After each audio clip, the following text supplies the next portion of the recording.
Assalamualaikum warahmatullahi wabarakatuh. Salam sejahtera bagi kita semua. Anak kami, pada kesempatan ini kita akan memulai materi pelajaran kita yaitu PPKN untuk kelas 11. Tepatnya part 1 atau pertemuan 1. Adapun materi pelajaran kita pada hari ini adalah hak asasi manusia. Submateri A. Konsep hak dan kewajiban asasi manusia. B. Substansi hak dan kewajiban asasi manusia dalam Pancasila. C. Upaya penegakan hak asasi manusia. Kompetensi dasar menghayati nilai-nilai ajaran agama dan kepercayaan dalam kehidupan bermasyarakat. Menghayati nilai-nilai Pancasila dalam kehidupan bermasyarakat, berbangsa dan bernegara. Menganalisis kasus-kasus pelanggaran HAM dalam rangka perlindungan dan pemajuan HAM sesuai dengan nilai-nilai Pancasila dalam kehidupan bermasyarakat, berbangsa, dan bernegara. Mengkaji kasus-kasus pelanggaran HAM dalam rangka perlindungan dan pemajuan HAM sesuai dengan nilai-nilai Pancasila dalam kehidupan masyarakat, berbangsa, dan bernegara. Adapun tujuan pembelajaran kita pada hari ini anak kami, setelah mempelajari materi ini, diharapkan anak kami dapat menghargai hak asasi manusia berdasarkan perspektif Pancasila sebagai anugerah Tuhan Yang Maha Esa. Kemudian, siswa mampu memahami konsep hak dan kewajiban asasi manusia, mampu menjelaskan sejarah perkembangan hak asasi manusia di dunia, mampu menjelaskan sejarah hak asasi manusia di Indonesia, dan mampu memahami makna hak asasi manusia. Kita akan memulai pelajaran kita yang pertama yaitu dengan judul konsep hak dan kewajiban asasi manusia. Hak asasi manusia atau disingkat HAM. Yang dimaksud dengan hak asasi manusia atau HAM merupakan hak-hak dasar yang dimiliki manusia dari Tuhan Yang Maha Esa sejak berada dalam kandungan dan setelah lahir ke dunia secara kodrat yang berlaku secara universal dan diakui oleh semua orang. Hal ini terdapat beragam hak asasi manusia yang bisa diraih semasa hidupnya. Di antaranya seperti hak untuk berbicara atau berpendapat, hak untuk hidup damai, hak untuk mendapat pelayanan, dan hak diperlakukan sama dengan manusia lainnya. Sementara kewajiban asasi manusia adalah kewajiban pokok atau dasar yang melekat pada setiap manusia sebagai konsekuensi dari adanya hak asasi manusia. Kewajiban asasi menjadi kewajiban dasar disertai tanggung jawab sebagai bentuk menghormati hak asasi manusia lainnya. Konsep dari hak dan kewajiban asasi manusia bersifat universal atau menyeluruh dan tidak dipengaruhi oleh atau dibatasi oleh status kewarganegaraannya. Hal itu disebabkan keduanya dilandaskan pada keyakinan bahwa hak dan kewajiban tersebut dianugerahkan secara alamiah oleh alam semesta, Tuhan atau nalar. Yang pertama kita akan membahas seputar sejarah perkembangan hak asasi manusia di dunia. Sejarah hak asasi manusia atau HAM berawal dari dunia barat atau Eropa. Salah seorang filosof Inggris pada abad ke-17 yang bernama John Locke merumuskan adanya hak alamiah atau natural rights yang melekat pada setiap diri manusia, yaitu hak atas hidup, hak kebebasan, dan hak milik. Pada waktu itu, hak masih terbatas pada bidang sipil atau pribadi dan politik. Sejarah perkembangan hak asasi manusia ditandai adanya 3 peristiwa penting di dunia barat, yaitu dengan lahirnya Piagam Magna Carta, Revolusi Amerika, dan Revolusi Prancis. Apa yang dimaksud dengan Piagam Magna Carta? Ya, perhatikan kami. Magna Carta yang lahir pada tahun 1215. Piagam perjanjian antara Raja John dari Inggris dengan para bangsawan yang disebut dengan Magna Carta. Adapun isinya adalah tentang pemberian jaminan beberapa hak oleh raja kepada para bangsawan beserta keturunannya, seperti hak untuk tidak dipenjarakan tanpa adanya pemeriksaan pengadilan. Jaminan itu diberikan sebagai balasan atas bantuan biaya pemerintahan yang telah diberikan oleh para bangsawan. Sejak saat itu, jaminan hak tersebut berkembang dan menjadi bagian dari sistem konstitusional Inggris. Berikutnya, bagian B, Revolusi Amerika yang lahir pada 1276.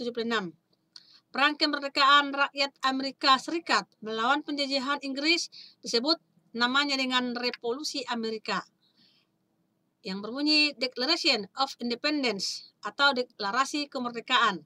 Dan Amerika Serikat menjadi negara merdeka pada tanggal 4 Juli 1776, merupakan hasil dari revolusi ini. Berikutnya kami C, Revolusi Prancis, yaitu pada tahun 1789. Revolusi Prancis adalah bentuk perlawanan rakyat Prancis kepada rajanya sendiri yang bernama Louis XVI, yang telah bertindak sewenang-wenang dan absolut, atau disebut dengan Declaration des droits de l'homme et du citoyen, yang artinya pernyataan hak-hak manusia dan warga negara yang dihasilkan oleh Revolusi Prancis. Pernyataan ini memuat 3 hal. Yang pertama, hak atas kebebasan atau liberty. Yang kedua, kesamaan atau equality. Dan yang ketiga, persaudaraan atau fraternity. Dalam perkembangannya, pemahaman mengenai hak asasi manusia makin luas. Sejak permulaan abad ke-20, konsep hak asasi berkembang menjadi 4 macam kebebasan atau yang disebut dengan the Four Freedoms. Konsep ini pertama kali diperkenalkan oleh Presiden Amerika Serikat yang bernama Franklin D. Roosevelt. Keempat macam kebebasan itu meliputi A. Kebebasan untuk beragama atau freedom of religion. B. Kebebasan untuk berbicara dan berpendapat, freedom of speech. C. Kebebasan dari kemelaratan, freedom from want. Dan bagian D, kebebasan dari ketakutan, freedom from fear. Berikutnya kami sejarah perkembangan hak asasi manusia di Indonesia. Pada dasarnya, perkembangan pemahaman hak asasi manusia di Indonesia sebagai tatanan nilai, norma, sikap, dan acuan bertindak dalam masyarakat sudah berlangsung sejak lama. Secara garis besarnya, perkembangan pemikiran dan pengaturan hak asasi manusia di Indonesia dibagi ke dalam 2 periode. Periode yang pertama sebelum kemerdekaan dan periode yang kedua sesudah kemerdekaan. Kita bahas dulu yang pertama, periode sebelum kemerdekaan, yaitu tahun 1908 sampai 1945.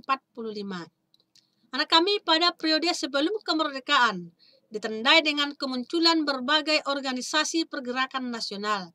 Lahirnya berbagai organisasi tersebut tidak terlepas dari sejarah pelanggaran hak asasi manusia yang dilakukan oleh para penjajahan. Berikut adalah organisasi yang lahir pada periode ini. Yang pertama anak kami masih ingat, yaitu Organisasi Budi Utomo, tepatnya tahun 1908. Organisasi ini memperjuangkan hak kebebasan berserikat dan mengeluarkan pendapat. Berikutnya Serikat Islam tahun 1911. Organisasi ini memperjuangkan hak penghidupan yang layak dan bebas dari penindasan dan diskriminasi rasial. Yang ketiga, Indesepartis tahun 1912. Organisasi ini memperjuangkan hak untuk mendapatkan kemerdekaan dan perlakuan yang sama. Keempat, Perhimpunan Indonesia tahun 1925. Organisasi ini memperjuangkan hak untuk menentukan nasibnya sendiri. Yang kelima, Pendidikan Nasional Indonesia tahun 1931 yang memperjuangkan hak untuk menentukan nasib sendiri, hak untuk mengeluarkan pendapat, hak untuk berserikat dan berkumpul, hak persamaan di muka hukum, dan hak untuk turut dalam penyelenggaraan negara. Berikutnya kami periode sesudah kemerdekaan, yaitu mulai dari tahun 1945 sampai sekarang. Yang pertama, periode tahun 1945 sampai 1950. Pemikiran hak asasi manusia pada periode awal pasca kemerdekaan masih menekankan pada hak untuk merdeka, hak kebebasan untuk berserikat dan berkumpul melalui organisasi politik, dan hak kebebasan untuk menyampaikan pendapat, terutama di parlemen. Legitimasi hak asasi manusia secara formal tercantum dalam Undang-Undang Dasar Negara Republik Indonesia tahun 1945 dan Maklumat Pemerintah tanggal 3 November 1945. Legitimasi hak asasi manusia tersebut memberikan keleluasaan kepada rakyat untuk mendirikan partai politik. Berikutnya, yang kedua, periode 1950 sampai 1959. Mungkin anak kami masih ingat, pada periode ini dikenal sebagai masa pemerintahan parlementer yang menganut prinsip demokrasi liberal.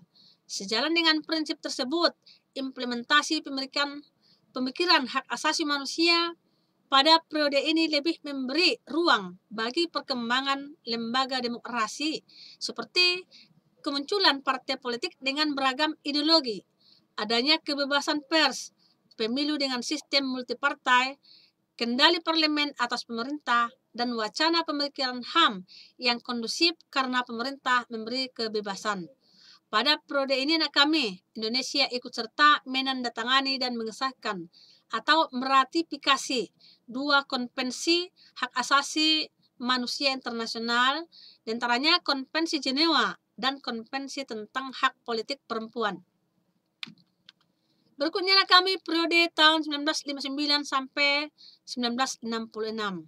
Pada periode ini merupakan awal masa demokrasi terpimpin, di mana kekuasaan terpusat, kewenangan mengontrol presiden.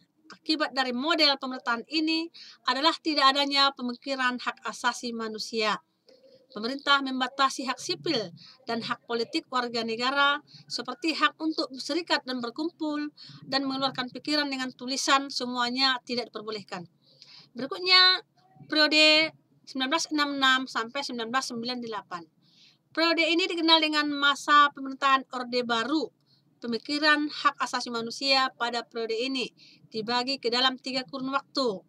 Yang pertama, pada tahun 1967, pemerintah berusaha melindungi kebebasan dasar manusia yang ditandai dengan adanya hak uji material yang diberikan kepada Mahkamah Agung.